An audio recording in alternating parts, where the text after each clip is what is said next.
Fiquem agora na presença de Haroldo Dutra Dias com o quadro Pérolas do Evangelho. Olá, bem-vindos a mais um programa Pérolas do Evangelho. No episódio anterior, comentávamos sobre a estrutura do Templo de Jerusalém e dissemos que era dividida em 3 partes: o Átrio dos Gentios, o Lugar Santo e o Santo dos Santos. Pois bem, um grande teólogo chamado Frederic Mans sugeriu que o Evangelho de João, na sua totalidade, pode ser resumido nessa estrutura do templo. Portanto, o texto do Evangelho se assemelha a uma obra arquitetônica. Como assim? Do capítulo 1 ao final do capítulo 12 do Evangelho de João, pode ser comparado ao Átrio dos Gentios.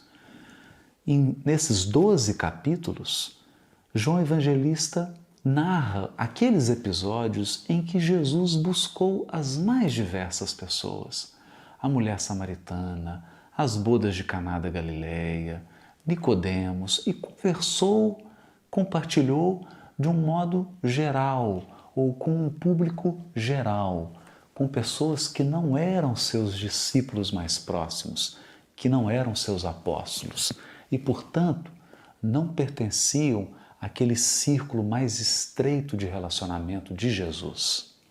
Por outro lado, do capítulo 3 ao final do capítulo 17, nós podemos comparar a estrutura do lugar santo.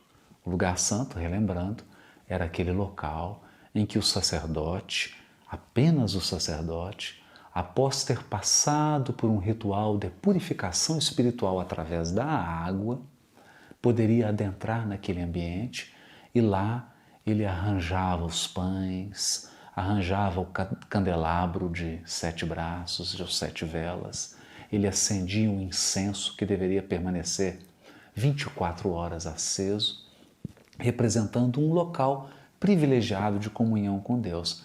Pois bem, do capítulo 13 ao 17 do Evangelho de João, é exatamente o momento em que Jesus lava os pés dos discípulos e diz para Pedro que se ele não lavasse os pés dele, Pedro não teria parte com o Cristo, mostrando que se tratava de um processo mais espiritualizado de purificação da alma.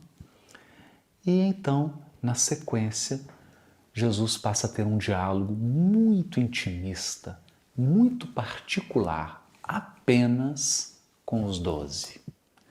Nesse trecho do Evangelho de João, nós encontramos um Jesus diferente, um Jesus intimista, particular, muito próximo, que chama os seus apóstolos de amigos e que diz que se considera um amigo deles porque tudo quanto aprendeu de Deus ele revelava aos seus apóstolos.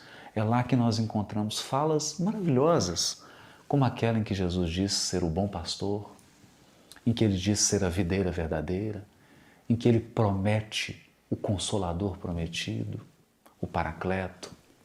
Falas muito particulares num tom intimista. E o capítulo 18 até o final do 21 é o momento do ambiente do Santo dos Santos.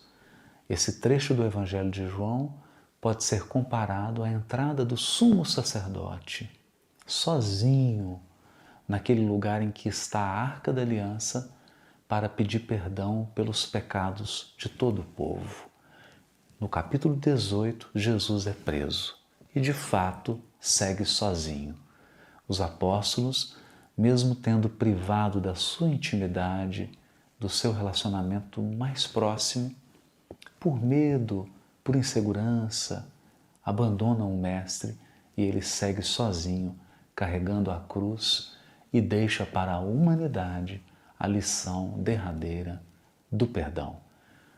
Metaforicamente, é como se ele fosse um sumo sacerdote que entrasse no mais santo dos lugares, no dia do perdão, para pedir pela humanidade inteira: misericórdia quero e não sacrifício.